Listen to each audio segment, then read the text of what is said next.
जय भीम, नमो बुद्धाय।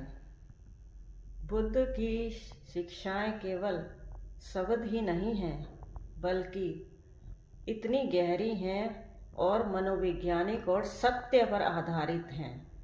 लोग कहते हैं कि बुद्ध हमें एकता का मार्ग नहीं बतलाते हैं, बल्कि यह सत्य नहीं है। बुद्ध तो हमें इतनी गहराई और सत्य और अनंतता का सिद्धांत हमें बतलाते हैं कि सत्य और गहराई और ऊंचाई पर आधारित है।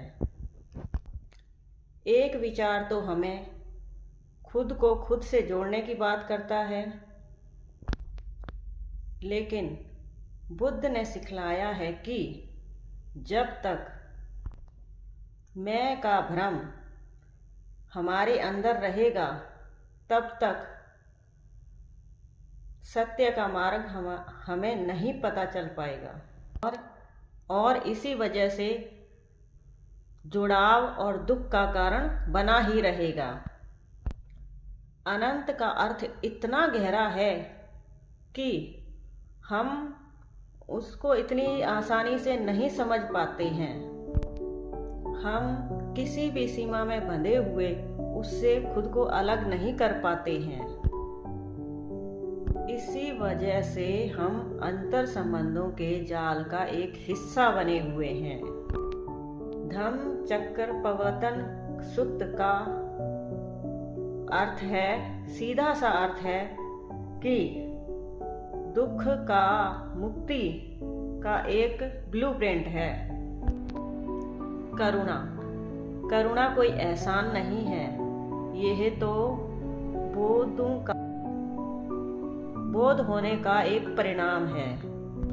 जब हमारे और किसी दूसरे के बीच की जब दीवार गिरती है ना, तो हमें उसका दुख भी एक अपना सा लगने लगता है।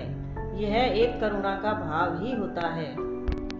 और अकुशल कर्म करने से हम इसलिए रोकते हैं कि अकुशल करने से हमारे मन में अशांति और दुख और भारीपन की भावना होती है, जो हमें मुक्ति के मार्ग पर जाने से रोकती है। अनंत में हम बुद्ध का लक्ष्य यह नहीं है कि वह हमें एक नाम या एकता की पहचान के साथ चिपकाना होता है, बल्कि हर प्रकार के मानसिक तनाव और मुक्ति की तरफ जाना होता है। जय भीम, नमो बुद्धाय।